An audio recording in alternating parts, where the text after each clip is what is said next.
اعوذ باللہ السمیع العلیم العظیم الحفیظ بوجہ الکریم والسلطانہ القدیم من الرجس الخبیث المخبث الشیطان اللعین الرجیم وقبیلہ ونفخہ ونفسہ وہمزہ۔ بسم اللہ الرحمن الرحیم۔ تمام نبیوں کے سردار حضرت محمد صلی اللہ علیہ وآلہ وسلم اور تمام مذاہب کے سردار دین اسلام کے پیروکاروں، السلام علیکم طبتم۔ صلاۃ و سلام حضور صلی اللہ علیہ وسلم کی ذات پر اور دنیا کے عظیم ماں باپ حضرت محمد صلی اللہ علیہ وسلم کے ماں باپ حضرت عبداللہ اور آمنہ۔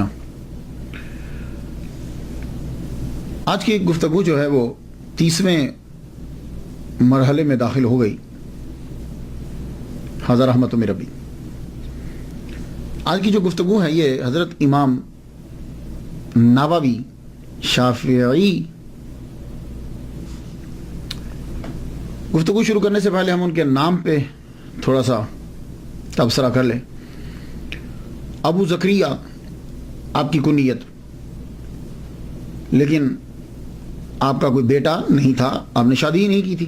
ابو زکریا ویسے ہی سم ٹائم ویسے ہی کنیت رکھ لی جاتی ہے، ضروری نہیں کہ بیٹا۔ محی الدین آپ کو ٹائٹل ملا، دین کو زندہ کرنے والا۔ اصل نام آپ کا جو ہے وہ یحییٰ ہے، حضرت زکریا علیہ السلام کے بیٹے کے نام، یعنی شرف نووی بن مری بن حسن بن حسین بن محمد بن جمعہ بن حزم۔ یہ تھوڑا سا تعارف ہو گیا۔ تو معلوم یہ ہوا کہ اصل نام آپ کا جو ہے وہ یحییٰ ہے۔ والد گرامی، آپ کے والد جو ہیں وہ شرف ان کا نام ہے۔ تاریخ جو ہے وہ ان کے بارے میں خاموش ہے، اس لیے کہ کوئی زیادہ علمی گھرانہ نہیں تھا، لیکن اس کا مطلب یہ نہیں ہے کہ پارسائی بھی نہیں تھی۔ تصوف تھا، پارسائی تھی، دین سے لگاؤ تھا۔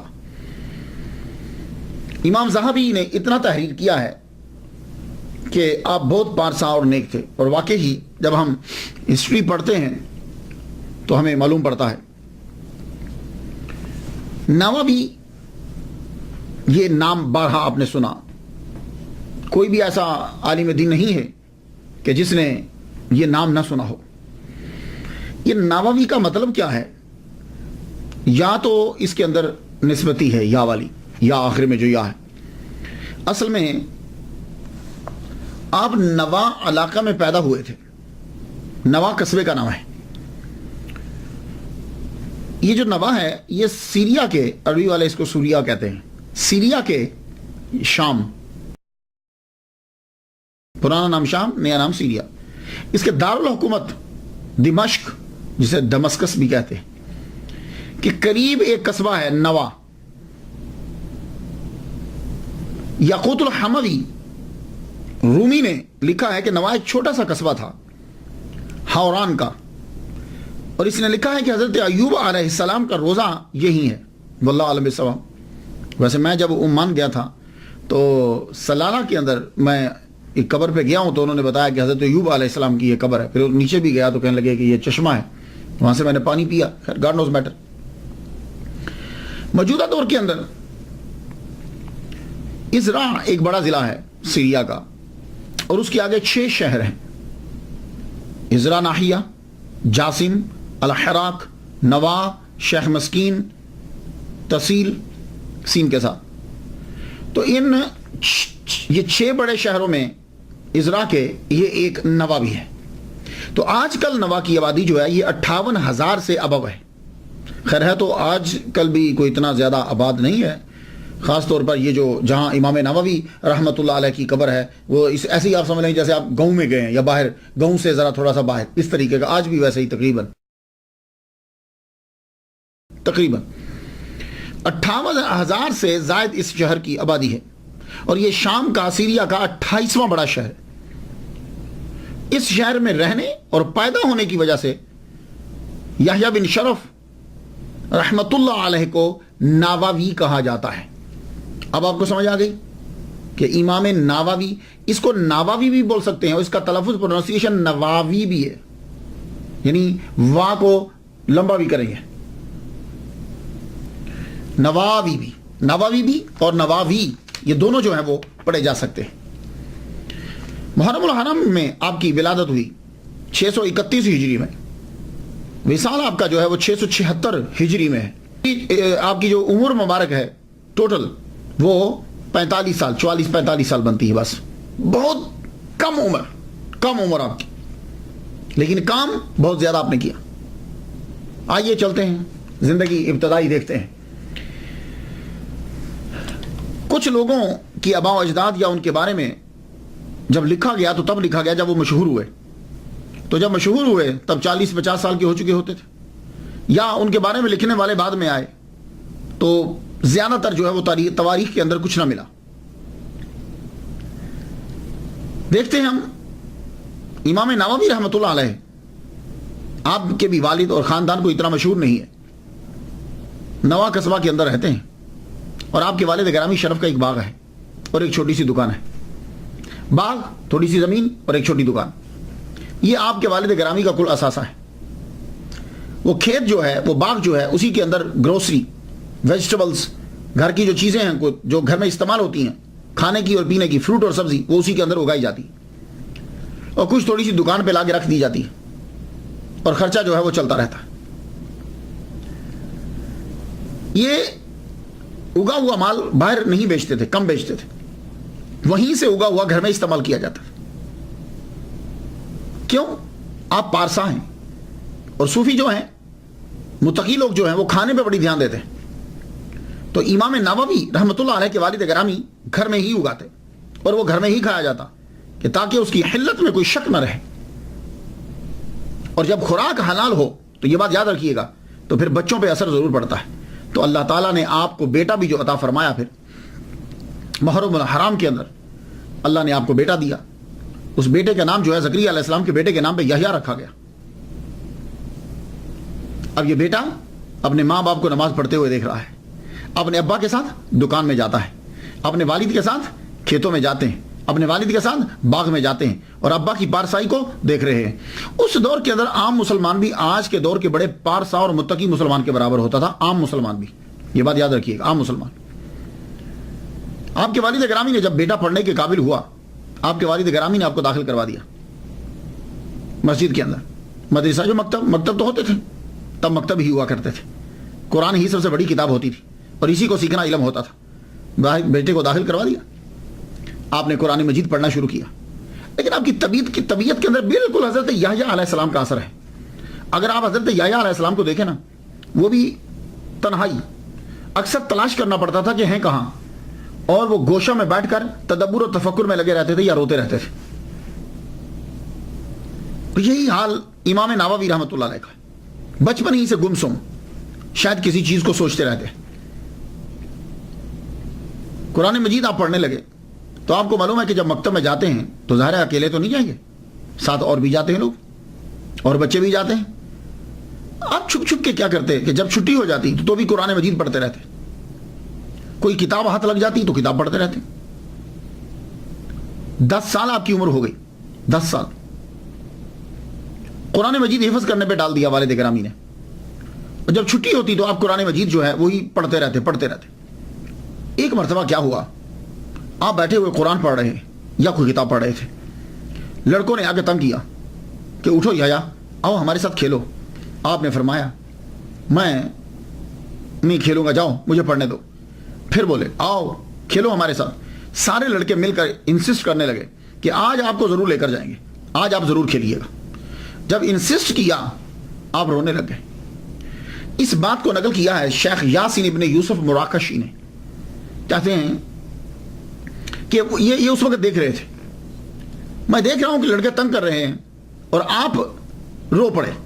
جب آپ روئے تو لڑکے جو ہیں وہ چلے گئے۔ جب آپ نے یہ سچویشن دیکھی تو اندر چلے گئے، مدرسہ میں گئے۔ مدرسہ میں جا کے پوچھا کہ اس مدرسے کا استاد کون ہے، ٹیچر کون ہے، بتایا گا یہ۔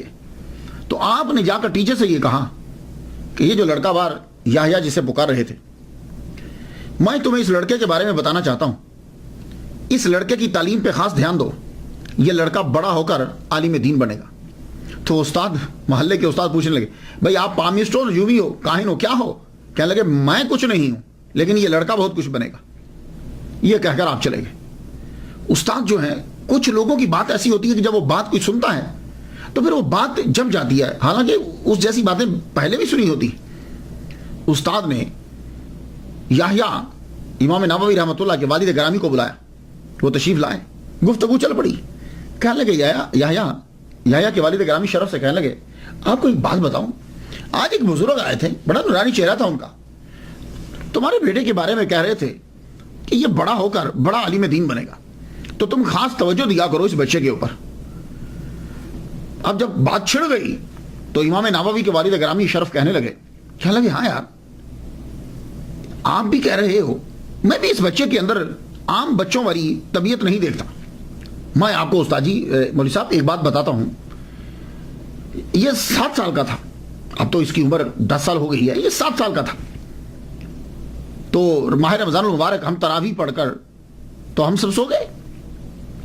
ہم جب سوئے تو رات کافی گزر گئی تو یہ بچہ اٹھ پڑا. اٹھنے کے بعد کمرے کے چکر لگانے لگ گیا اور مجھے اٹھا رہا، ابا اٹھو، ماں کو بھی اٹھو، آپ لوگ سوئے ہوئے ہو، کیا آپ کو نظر نہیں آ رہا کہ کمرہ پورا نور سے بھر گیا ہے؟ میں بھی اٹھا، اپنی بیوی کو بھی اٹھایا، تو میں نے غور کیا تو گنا تو پتا چلا کہ آج 27ویں ہے. اللہ اکبر جل شانہ. تو میں یہ ابھی 7 سال کا تھا. تو یہ میں ایک بات آپ کو سنا رہا ہوں، اس طرح کی کئی باتیں. بہرحال استاد انہوں نے اور والد گرامی نے یہ اچھا ٹھیک ہے، اس کی جانب توجہ دی جاتی ہے، اب جتنا میں کر سکتا ہوں کروں، کیا کروں کہ دکان بھی سنبھالنا ہے، کھیت بھی سنبھالنا ہے، باغ بھی سنبھالنا ہے، اور کوئی ہے نہیں میری ہیلپ کرنے والا. چلیے آپ اس کو حفظ مکمل کروا دیجئے، پھر دیکھتے ہیں. امام نووی رحمۃ اللہ علیہ نے حفظ کیا. حفظ کرنے کے بعد آپ جو کتاب ملتی پڑھتے رہتے. اب نواں قصبے کے اندر کتنی تعلیم ہوگی، کتنا ہوگا، چھوٹا سا تو قصبہ ہے. اب باپ یہ چاہتا ہے کہ یہ بچہ میرا سہارا بنے، میرے ساتھ دکان پہ بیٹھے، میرے ساتھ کھیت میں کام کرے. لیکن بیٹا ہے کہ اس کا شوق ہے کہ میں پڑھنا چاہتا ہوں، لیکن وہ ابا کے سامنے ضد بھی نہیں کرتے، لیکن بتا دیا کہ میں پڑھنا چاہتا ہوں. باپ بھی دیکھ رہے ہیں کہ بیٹا پڑھتا رہتا ہے، کوئی نہ کوئی کتاب لے کے پڑھتے رہتے. اس طریقے سے 18 سال گزر گئے. کیوں؟ والد گرامی جو ہیں وہ غریب ہیں، وہ یہ چاہتے ہیں کہ یہ یہاں کام کریں. لیکن آخر کار باپ نے اپنے بیٹے کے شوق کے آگے سر کو جھکا دیا. تو 18 سال جب آپ کی عمر ہو گئی تو بہت وقت گزر گیا ہے. نارملی طور پر جتنے آئمہ ہیں، بڑے لوگ ہیں، 18-19 سال کی عمر میں یہ سارا مروجہ علوم پڑھ لیتے تھے. لیکن امام نووی رحمۃ اللہ علیہ کی 18 سال عمر گزر گئی، ابھی تک سوائے حفظ کے اور کچھ نہیں کیا. اور جب آپ کی عمر 18 سال ہوئی، آپ کے والد گرامی نے کہا چل بیٹے میں تجھے لے کر چلتا ہوں، دمشق چلتے ہیں. دمشق چلتے ہیں. کیوں؟ اس لیے کہ دمشق کے اندر ہی وہیں بڑے بڑے جو ہیں وہ مدرسے تھے. آپ جو ہیں نوا سے آپ دمشق کی جانب بڑھے. 649 ہجری میں دمشق میں پہنچے. اس شہر کو دمشق بھی کہا جاتا ہے، ویسے عام طور پر ہم دمشق کہتے ہیں، یہ ہمارے جو معاشرے کے اندر دمشق کی جانا، دمشق انگلش میں جب بولیں گے دمسکس. یہ اصل لفظ جو ہے یہ عبرانی سے آیا، یہ گریک یونان کے اندر، یونان سے آیا انگلش کے اندر، آگے پھر جو ہے وہ ہم نے بھی اس کو کچھ نہ کچھ اڈاپٹ کر لیا. یہ دمسکس جو ہے دوسرا بڑا شہر ہے سیریا کا. 2004 کے مطابق اس کی آبادی جو ہے وہ 2.6 ملین لوگ ہیں دمشق کے. یہ دمسکس کا معنی کیا بنتا ہے؟ Well watered place. یہاں کے پھل بڑے مشہور ہیں، باغات بہت زیادہ تھے. جب آپ کے والد آپ کو دمشق سے لے کر آئے 649 ہجری میں، تو تب بھی آج سے 883 سال قبل وہاں دمشق میں 300 سے زائد تعلیمی ادارے تھے جو پڑھا رہے تھے. اس میں کچھ کالجز کے سٹینڈرڈ کے تھے، کچھ سکول کے سٹینڈرڈ کے تھے، کچھ یونیورسٹی، اور کچھ جو ہیں وہ چھوٹے مکتب بول لیجیے. تو آپ کے والد گرامی نے آپ کو مدرسہ سارمیہ میں داخل کروا دیا. یا وہ غریب تھے، پیسے افورڈ کر نہیں سکتے تھے. سارمیہ میں جب داخل کروایا، امام نووی رحمۃ اللہ علیہ مدرسے میں پہنچے. داخلہ تو مل گیا آپ کو، 1 دن 2 دن گزر گیا، رہنے کو جگہ نہ ملی. آپ نے جا کے پوچھا پرنسپل سے کہ میں رہوں کہاں، میری رہائش کیا، کتابیں بکس کہاں رکھوں؟ کہا بھائی ہمارے پاس جگہ تو نہیں ہے، ہم آپ کو جگہ نہیں دے سکتے. امام نووی نے فرمایا جگہ نہیں دو گے تو میں چیزیں کہاں رکھوں گا؟ تو آپ اس مدرسے سے آگے بڑھے تو رواحیہ مدرسہ کے اندر جا کر آپ نے داخلہ لیا. یہ ایفیلیٹڈ تھا اموی یونیورسٹی کے ساتھ. یہ جو مدرسہ رواحیہ ہے، اس مدرسے کو ایک تاجر نے بنایا تھا. اس کا نام تھا ذکی الدین ابو القاسم اور وہ ابن رواحہ کے نام سے مشہور تھا. تو اسی کی وجہ سے اس مدرسے کا نام جو ہے مدرسہ رواحیہ پڑ گیا. چونکہ آپ غریب تھے, داخلہ مل گیا, مدرسہ بھی اور اس کے اندر کمرہ بھی چھوٹا سا مل گیا, اتنا چھوٹا کمرہ کہ بمشکل کتابیں پوری آئیں, اور جب کتابیں رکھ لی تو لیٹنے کی جگہ کوئی نہیں. لیکن آپ کو شوق تھا آپ نے کہا کوئی بات نہیں, کتابیں رکھی, خود بیٹھے, یہ چاروں طرف آگے پیچھے ادھر کتابیں, بس پڑھنا شروع کر دیا. اب 18 سال آپ کی عمر ہے تو بہت تیزی کے ساتھ جانا ہے, سفر جو ہے وہ سمیٹنا ہے تیزی کے ساتھ اور جلدی کے ساتھ. آپ نے پڑھنا شروع کر دیا. اب اس کا ایک ہی حل تھا کہ آپ کلاسز زیادہ لیں. تو آپ نے دن میں 12 لیکچر لینا شروع کر دیے. یعنی 12 لیکچر سے مراد آپ یوں لیں کہ 12 سبجیکٹ جو ہیں وہ آپ نے پڑھنے شروع کر دیے ایک دن کے. اب جب 1 گھنٹہ بھی اگر ایک سبجیکٹ پہ لگے تو 12 گھنٹے ہوئے, اور اب جو 12 گھنٹے کے آپ نے سبجیکٹ پڑھے ہیں اب اس کو یاد بھی کرنا ہے تو 12 گھنٹے لگے, 24 گھنٹے تو یہیں گزر گئے. تو 2 سال تک آپ نے اتنی محنت کی کہ 12 لیکچر روزانہ کے جو ہے وہ آپ لیتے, یہ آپ نے اب وہاں پڑھے تو تقریباً 8400 لیکچر 2 سال کے اندر آپ نے لے لیے, اور ان کو یاد کرنا ہے, ان کو لکھنا بھی ہے. یہ سب کچھ آپ نے بڑی تیزی کے ساتھ کور کرنا ہے. مسلم شریف آپ نے ابو اسحاق الواسطی سے پڑھی. دمشق کے جتنے بھی مشہور جو سب سے بڑے 20 علماء تھے, اسکالر تھے, ان سے آپ نے علم جو ہے وہ حاصل کیا. اور یہ 20 اسکالرز اپنے اپنے فن کے امام تھے. کم کھاتے, کم سوتے, بولنا بہت کم, ہم وقت پڑھتے رہتے.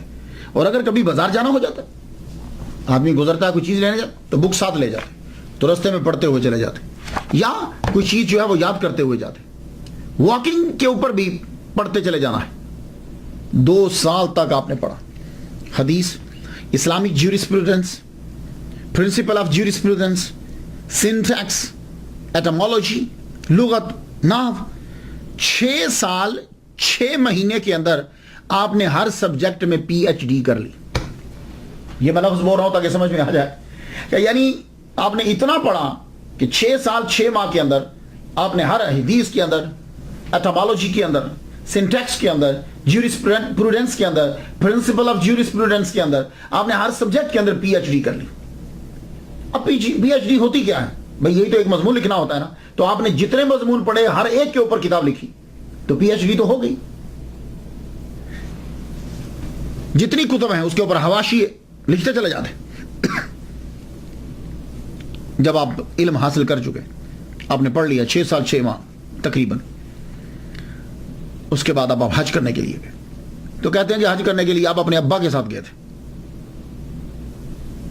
بعض کہتے ہیں کہ اکیلے حج کرنے کے لیے گئے.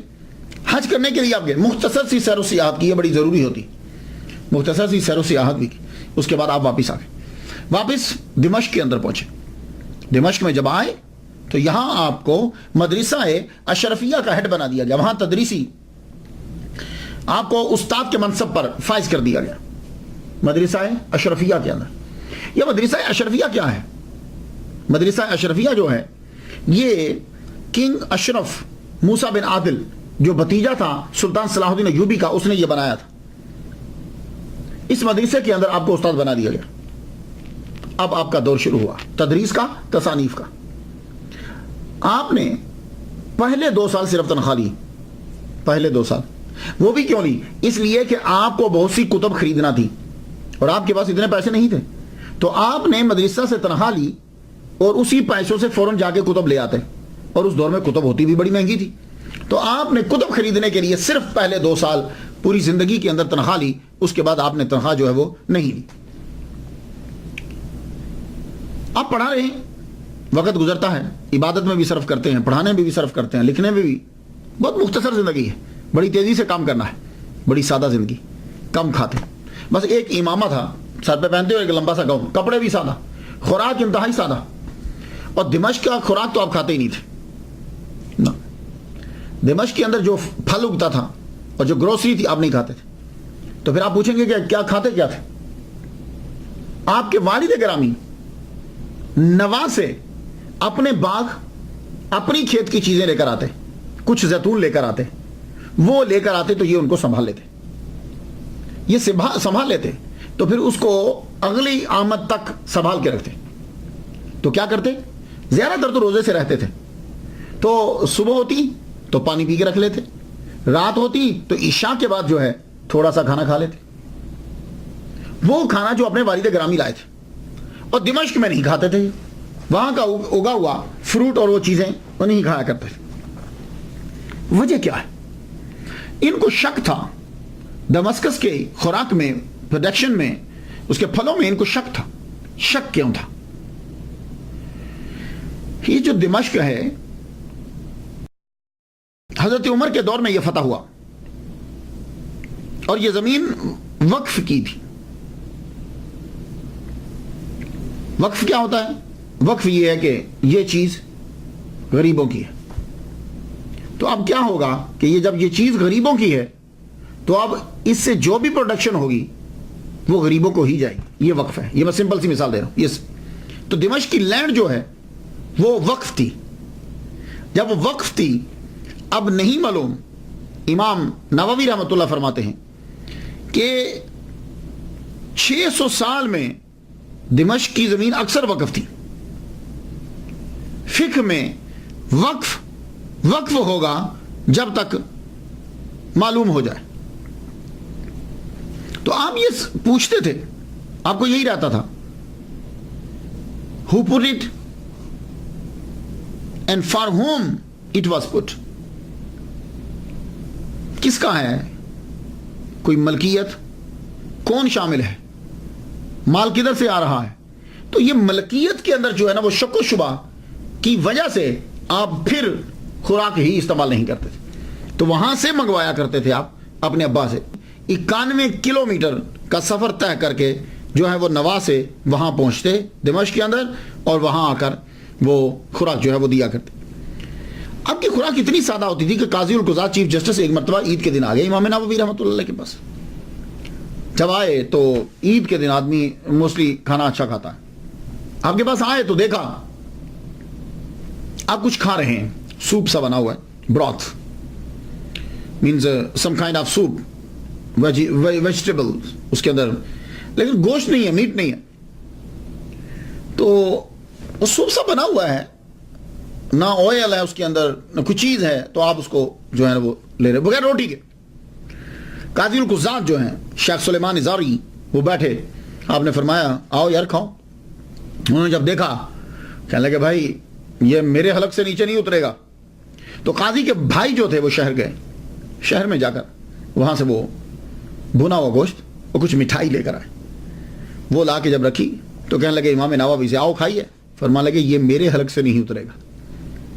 تو سادہ خوراک, سادہ زندگی, سوچ صرف یہی تھی کہ اللہ کے رضا کے لیے میں کچھ لکھ جاؤں. اب یہی تدریس کے دوران ہی تصانیف کا سلسلہ بھی شروع ہوتا ہے, اور بڑی تیزی کے ساتھ. کتابیں تو اور لوگوں نے بھی لکھی, بڑی لکھی, مگر آپ نے 20 سال کے عرصہ میں جتنی کتابیں لکھ دی ہیں نا, دوسرا آدمی پوری زندگی میں اتنی لکھتا ہے جتنی آپ نے 20 سال کے اندر لکھ دی. اور یہ بھی آپ کی بہت بڑی کرامت ہے, بڑی عظیم کرامت ہے آپ کی.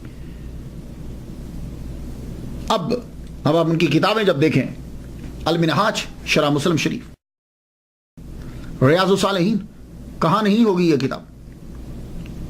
ہر علامہ کی لائبریری کے اندر ریاض الصالحین آپ کو ضرور ملے گی. شافعی فقہ کے مطابق اصول فقہ تحریر کیا, المجموع شرح المہذب, منہاج الطالبین, تہذیب الاسماء واللغات, التقریب والتأثیر فی سنن البشیر والنذیر, ما تمس علی حاجت القاری لصحیح البخاری, تحریر التنبیہ, کتاب الاذکار, یہ بھی آپ نے لکھی. آپ کی ایک مشہور کتاب ہے اور دعاؤں کا مجموعہ ہے, اس کے اندر بہت ساری دعائیں ہیں حضور صلی اللہ علیہ وسلم سے جو نقل ہیں, اس لیے کہا جاتا تھا بائع الدار واشتری الاذکار, بیچ گھر بار خرید اذکار.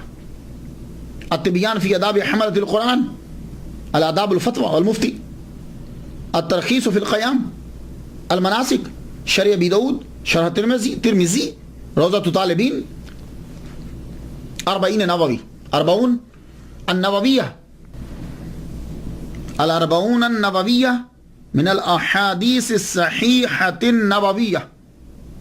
اربعین نووی، اربعین نووی، اکثر آپ اس کا نام جو ہے آپ سنتے ہیں.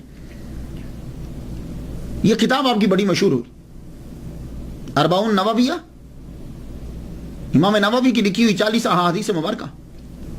یہ جو 40 احادیثیں ہیں حضور صلی اللہ علیہ وآلہ وسلم کی آئے ایک حدیث ہے جس کو حضرت مولا علی رضی اللہ تعالیٰ عنہ نے بیان کیا، حضرت عبداللہ بن مسعود رضی اللہ تعالیٰ عنہ نے، حضرت ابو درداء نے، حضرت معاذ بن جبل نے، حضرت عبداللہ بن عمر نے، حضرت عبداللہ بن عباس نے، انس بن مالک نے، حضرت ابو ہریرہ نے، حضرت ابو سعید خدری رضی اللہ تعالیٰ عنہم اجمعین. ان سب نے یہ بیان کیا. مفہوم یہ ہے کہ حضور صلی اللہ علیہ وآلہ وسلم نے فرمایا کہ جو 40 احادیث یاد کر لے گا جن کا تعلق میری امت میں سے کوئی یاد کرے اور اس کا تعلق دین سے ہو 40 حدیثوں کا، تو قیامت کے دن وہ اٹھے گا علماء میں اور فقہاء میں. اور ایک حدیث میں ہے کہ وہ شہداء میں اٹھے گا، یعنی جب علماء کا گروپ اٹھایا جائے گا اس کے اندر ان کو بھی شامل کر دیا جائے گا. جیسے آپ دیکھیں نا جب سیلیبریٹیز جا رہی ہوتی ہیں تو بیچ میں دوسرے بندے بھی ہوتے ہیں، تو علماء کا گروپ اٹھے گا تو بیچ میں وہ بھی بندہ ہوگا. شہداء کا گروپ اٹھے گا، بیچ میں اس بندے کو بھی جگہ دے دی جائے گی. 40 یہ حدیث، اس حدیث پر جو ہے وہ عمل کیا. پھر بہت سے لوگوں نے 40 احادیث مبارکہ جو ہیں وہ لازمی لکھی انہوں نے. امام نووی رحمۃ اللہ علیہ لکھتے ہیں کہ میرے علم کے مطابق سب سے پہلے عبداللہ بن مبارک نے لکھی 40، پھر اسلم بن توسی نے، حسن بن سفیان النسائی نے، ابو بکر اجری نے، ابو بکر محمد بن ابراہیم الاصفہانی دارا قطنی نے، الحاکم ابو نعیم نے، عبد الرحمن سلامی نے، ابو سعید الملینی نے، ابو عثمان صابونی نے، امام بائحقی رحمۃ اللہ علیہ نے. ان کے علاوہ ہزاروں لوگوں نے 40 لکھی ہے.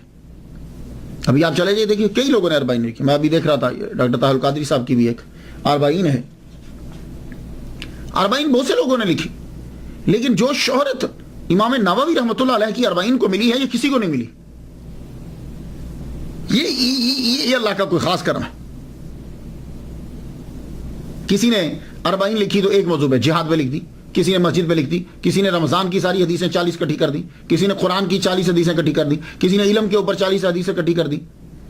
ہر ایک نے تب آزمائی کی ہے.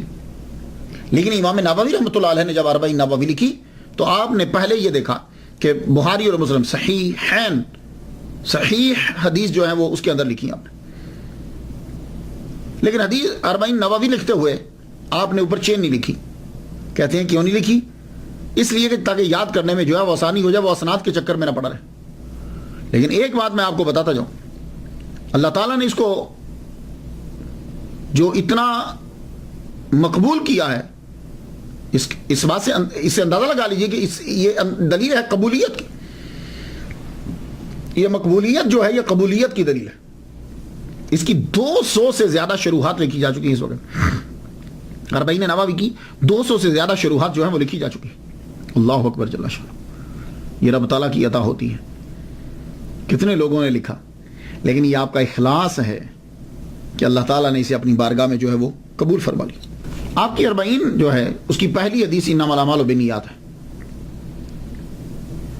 تو 40 کے حساب سے آخری حدیث بننی چاہیے کن فی الدنیا کاننا کا غریب. لیکن یہ آخری نہیں ہے. کیوں؟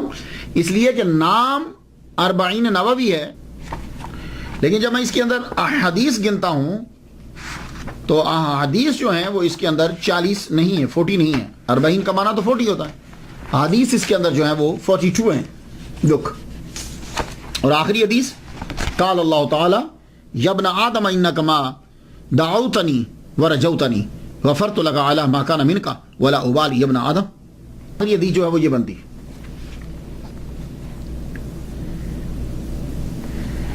اب اس کا جواب جو ہے وہ کیا ہے کہ نام تو ہے کہ 40 حدیث، لیکن بیچ میں 40 نہیں ہے. تو وہ کہتے ہیں کہ بات یہ نہیں ہے کہ صرف 40 کے عدد کو ہی پورا کرنا، اس سے آگے نہیں بڑھنا. اصل مقصد حدیث مبارکہ پر عمل کرنا ہے کہ 40 جو ہے وہ ہونی چاہیے. اس کا مطلب یہ نہیں ہے کہ تم زیادہ نہیں لکھ سکتے، کہ جس کو 40 آ گئی کم نہ ہو زیادہ ہو جائیں تو 40 اندر آ گئی. اس کے علاوہ آپ کی کتاب المقاصد فی التوحید والعبادۃ والتصوف، تصوف کے اوپر زبردست کتاب ہے آپ کی. آپ پیدائشی ولی ہیں، پوری زندگی آپ نے حضرت ابو ذر غفاری رضی اللہ تعالیٰ عنہ کے مطابق جو ہے وہ گزار ڈالی. پوری زندگی آپ کے اوپر تصوف کا غلبہ رہا، اور آپ کی کرامات آج تک زندہ کتابیں ہیں آپ کی، یہ زندہ کرامت ہے۔ اور یہ کتاب جو تصوف پہ لکھی، اس کے اندر آپ نے 5 خصوصیات لکھی ہیں صوفیہ کی، کہ صوفی کے اندر یہ 5 چیزیں ہونی چاہیے۔ خلوت و جلوت میں اللہ کے ہونے کا احساس، پہلا۔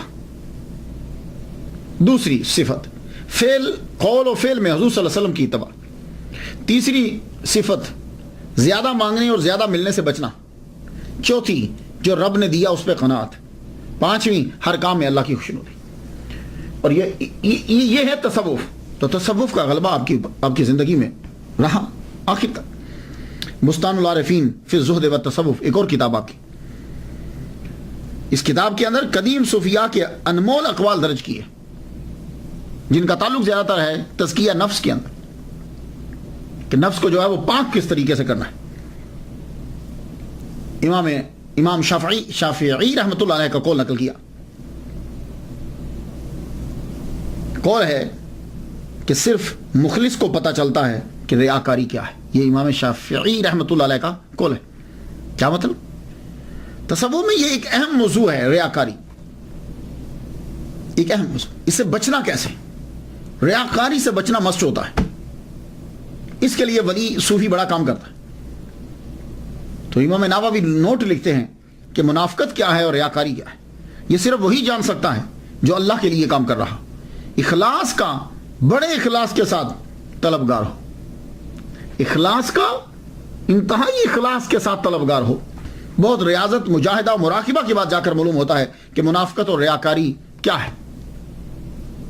تو تصوف کے اوپر اور پوری زندگی ولیوں کی طرح جو ہے، جیسے جسے ہم نے تقسیم کر ڈالی ہے، ایک بہت بڑے صوفی، بہت بڑے علامہ، اور آپ کا لکھی ہوئی حزب، آپ کا لکھا ہوا ورد، وہ آج بھی لوگ جو ہیں وہ پڑھتے ہیں، ورد الامام النووی، اسے حزب النووی بھی کہا جاتا ہے۔ عرب میں صوفیہ کرام اسے اپنے وظائف میں پڑھتے ہیں۔ علامہ محمد سعید رمضان البوتی، یہ بہت مشہور ہیں، 60 سے زائد انہوں نے کتابیں لکھی ہیں۔ 21 مارچ 2013 میں ان کو سیریا کے اندر مار ڈالا گیا، شام میں شہید کر دیا گیا ان کو۔ یہ تحریر کرتے ہیں کہ ورد الامام النووی جو ہے، یہ امام نووی کے ہی ہیں، پوری چین جو ہے انہوں نے بیان کی کہ کس نے کس سے لیا، کس نے کس سے روایت کی، اور وہ خود بھی اس کو اپنے وظائف میں پڑھا کرتے تھے، اور صبح، خاص طور پر صبح کے وقت اسے جو ہے وہ پڑھتے تھے۔ سلسلہ نقشبندیہ جو ہیں، یہ تو خیر اشعری ہیں، سلسلہ نقشبندیہ کے اندر جو ہے، یہ اس وظیفے کو پڑھا جاتا ہے عرب ممالک کے اندر، عرب ممالک میں جو لوگ ہیں۔ یہ اگر ورد الامام النووی آپ کو ملے تو آپ اسے ضرور پڑھا کریں۔ بسم اللہ اللہ اکبر سے شروع ہوتا ہے۔ اس کی خاص بات جو ہے وہ سن لیجیے، اقول والا نفسی والا دینی والا اہلی والا اولادی والا مالی والا صحابی والا ادیانہم والا اموالہم الف الف، بسم اللہ اللہ اکبر، اقول والا نفسی والا دینی والا اہلی والا اولادی والا مالی والا صحابی والا ادیانہم والا اموالہم الف الف الف، لا حول ولا قوة الا باللہ العلی العظیم، بسم اللہ و باللہ و من اللہ و الی اللہ و علی اللہ و فی اللہ ولا حول ولا قوة الا باللہ العلی العظیم۔ یہ ہے ورد الامام النووی، مختصر ہے، اگر آپ کو عربی آتی ہو تو آپ اس کو جو ہے وہ 7-8 منٹ کے اندر جو ہے وہ اس وظیفے کو پڑھ دیتے ہیں۔ اجتماعی طور بھی اسے پڑھا جاتا ہے، اس کے اندر بڑا ہی آدمی پریشانیوں سے بچتا ہے، اللہ تعالیٰ کا خاص کرم جو ہے وہ شخص کے پہ ہوتا ہے جو اس حزب النووی کو پڑھتا ہے۔ امام نووی رحمۃ اللہ علیہ کی خاص بات، باوجود اس بات کے کہ کوئی اتنا بڑا امیر خاندان نہیں ہے، لیکن چونکہ آپ کے اندر تقویٰ ہے، اس لیے آپ کے اندر کلمۃ الحق، دشمن بادشاہ کے سامنے بھی آپ دین کو بیان کر رہے ہیں۔ سچ کو بیان کرنا بادشاہ کے سامنے بڑا مشکل ہوتا ہے، اور آپ نے بیان کیا۔ آپ کے دور کے اندر جن کی حکومت تھی، آغاز ہوا، وہ خاندان غلامہ ہیں، ممالک۔ یہ ممالک کون ہیں؟ ان کا دوسرا سلطان جو ہے وہ ظاہر بی برس ہے، ظاہر بی برس دوسرا سلطان۔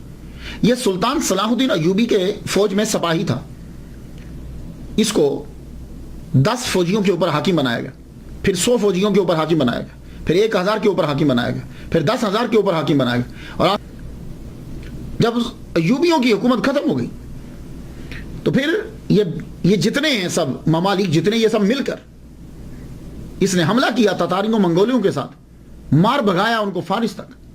اس کے بعد جتنا قبضہ جو ہے وہ کر لیا انہوں نے. یہ سلطان، یہ خلیفہ بنا. اور جب یہ دمشق کے اندر داخل ہوا تو پورے تکبر کے ساتھ کہ میں نے اس کو فتح کیا ہے منگولوں سے. لیکن جب یہ آیا، امام نووی رحمۃ اللہ علیہ پسند کرتے تھے اسے. کیوں؟ اس نے تتاریوں کو مار بھگایا، لیکن اس کے سسٹم کو آپ پسند نہیں کرتے. جب یہ دمشق میں داخل ہوا، اس نے حکم نامہ جاری کیا، لیٹر ارسال کر دیا سب کو کہ بادشاہ کو جو ہے وہ ٹیکس دیا جائے. امام نووی رحمۃ اللہ علیہ نے فوراً خط لکھا. اس کو خط لکھ کے فرمان لگے، سن، اسلامک فقہ میں خلیفہ کے لیے ٹیکس حرام ہے. اسلام میں زکوٰۃ کا نظام ہے. کچھ لوگوں نے آواز اٹھائی، لیکن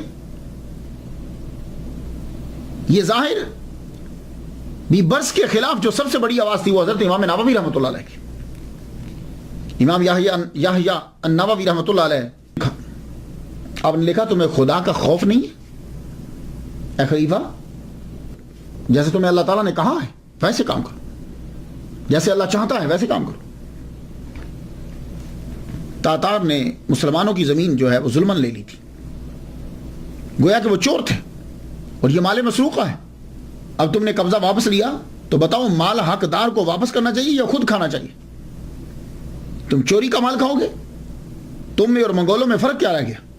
کچھ علماء دربار نے یہ فتویٰ دے دیا تھا کہ تم نے لڑ کے لیا ہے، تم قابض ہو، یہ تمہاری ذاتی جگیر ہے. جب خط بیبرس نے پڑھا تو سیکھ پا ہو گیا. حکم دیا اس عالم کو اس عالم کی تمام مراعات اور وظائف اور تنہائیں ختم کر دی جائیں. لوگوں نے کہا جناب وہ آگے نہیں لیتا، وہ تنہا نہیں رہتے، کوئی مراعات اس کو نہیں دی جاتی. اب امام نووی کو اپنے دربار میں بلایا، دیکھوں گے یہ ہیں کون. امام نووی رحمۃ اللہ علیہ بڑی شان کے ساتھ، تم طراق کے ساتھ آپ داخل ہوئے، دربار میں داخل ہوئے. گفتگو جب چل پڑی تو وہ کہنے لگا کہ آپ نے میرے خلاف فتویٰ دیا ہے، آپ مجھے بتاؤ، میں یہ جو لوگوں سے پیسے لے رہا ہوں یہ میں جہاد کا ٹیکس لے رہا ہوں، مجھے جہاد کرنا ہے، پیسے چاہیے، میں اس لیے ان سے ٹیکس لے رہا ہوں. اب آپ بتاؤ، سارے مولوی بیٹھے ہیں، کیا جہاد کے لیے یا ایمرجنسی ہو جائے تو بادشاہ خلیفہ جو ہے وہ ٹیکس نہیں لے سکتا؟ تو بات تو بالکل اس کی بجا تھی. فقہ کے اندر یہ جائز ہے، جب ایمرجنسی نافذ ہو جاتی ہے تو زکوٰۃ کے علاوہ بھی پیسے خلیفہ جو ہے وہ عوام سے لے سکتا ہے. لیکن آپ نے کیا فرمایا سن لیجئے، اور یہ حضرت امام نووی کا ہی خاصہ ہے کہ آپ نے یہ جملے بول دیے. آپ نے فرمایا سن، تم یہ جو دلیل دے رہے ہو کہ میں جہاد کا ٹیکس لیتا ہوں، سنو، غور سے سنو. دربار میں سناٹا چھا گیا. دربار میں تقریر فرمانے کہ خلیفۃ المسلمین سن، کس نے حکومت دی؟ آپ کے ہاتھ حکومت کس نے دی؟ یاد کرو تم ایک دور میں غلام تھے اور اب سلطان ہو. ایک دھیلا کے مالک نہیں تھے تم، ایک پینی کے، ایک اشرفی کے تم مالک نہیں تھے. اب تم دراہم و دنانیر کے مالک ہو، بہت سی جائیداد کے مالک ہو. کتنے تمہارے غلام اور لونڈی ہیں اس وقت؟ تم خود غلام تھے اور اب بہت سارے غلام اور لونڈیوں کے تم مالک ہو. کتنی بڑی جائیداد جو ہے وہ تمہاری ہے. یہ تمام تم نے لوگوں کے خزانے سے لیے، لوگوں کے پیسے سے خزانہ بنایا، لوگوں سے پیسے لیے، اور یہ سارا جو تیرے بیت المال میں جمع ہے یہ عوام کا خزانہ ہے، عوام کی دولت ہے، تمہارا نہیں ہے.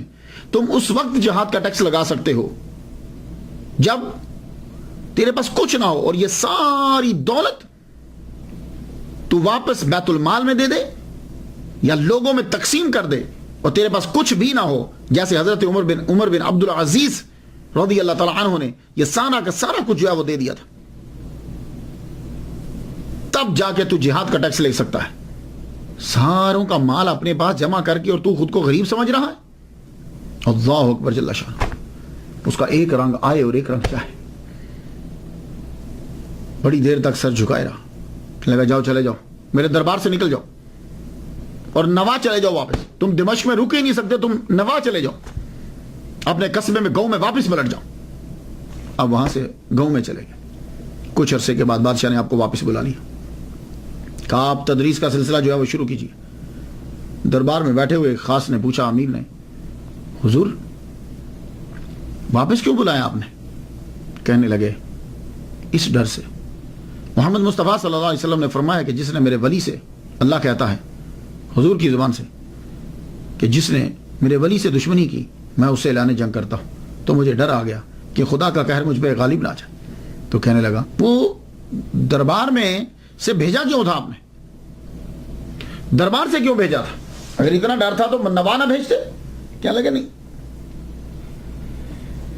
میرا دل چاہا تھا کہ میں مار ڈالوں, لیکن جب یہ تقریر کر رہے تھے تو میں ان کو دیکھ رہا تھا کہ 2 شیر ان کے دائیں اور بائیں جانب کھڑے ہیں. میں ڈر گیا. مجھے تب سے یقین ہو گیا کہ یہ بندہ اللہ کا ولی ہے. لیکن اب کیا کروں کہ اپنے دربار کے دبدبے کو بھی تو رکھنا ہے, اپنے مقام کو بھی تو رکھنا ہے.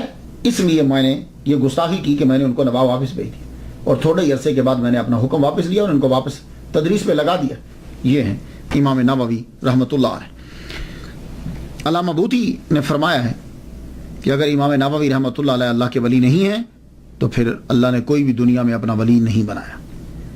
امام نووی رحمۃ اللہ کا مرتبہ اس سے جانیے کہ جب امام علی بن عبداللہ الکافی السبکی رحمۃ اللہ علیہ قاہرہ سے دمشق آئے تو وہاں گئے جہاں امام نووی رحمۃ اللہ علیہ پڑھا کرتے تھے, بیٹھتے تھے, پڑھاتے تھے.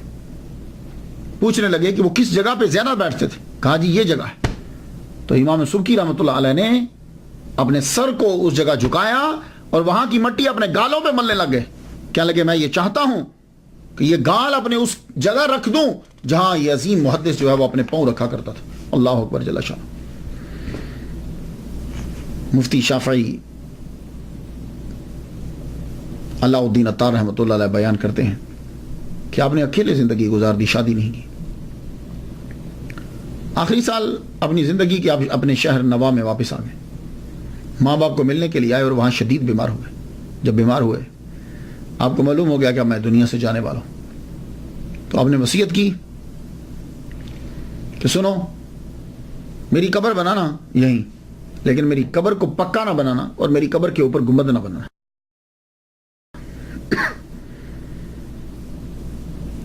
آپ کی یہ وصیت پر عمل رہا. آپ کے کیونکہ آپ کے والد گرامی بھی زندہ رہے. 9 سال کے بعد آپ کے والد گرامی, آپ کی وفات کے 9 سال کے بعد آپ کے والد گرامی کی وفات ہوئی. تو اگر آپ اب جائیں نوا شہر میں جائیں سیریا میں, تو آپ ایک تو آپ کو نظر آئے گا بہت دور ہے آپ کا مزار جو ہے نا, ایسے گاؤں سے باہر کی جگہ میں. دوسرا اتنا زیادہ کوئی بڑا نہیں ہے, شاندار نہیں بنائے گا, ارد گرد بھی. تو اندر جو ہے وہ ایک کتبہ سا لگا ہوا ہے, بینر سا, اس کے اوپر لکھا ہوا ہے آپ کی ولادت محرم میں ہوئی اور آپ کا وصال جو ہے وہ رجب میں ہوا. وہاں ویسے 44 سال لکھا ہوا ہے, آپ کی ٹوٹل عمر 44 سال ہے وہاں جو لکھا ہوا. تو جب وقت گزرا, جنریشن ایک گزری, تو دوسری جنریشن نے چاہا کہ ہم اس کے اوپر گنبد بنا دیں, چھت بنا دیں. لیکن کیا ہوا, اتنا موٹا, بہت موٹا جو تنا ہوتا ہے نا, یقین جانیے یہ میرے اس میں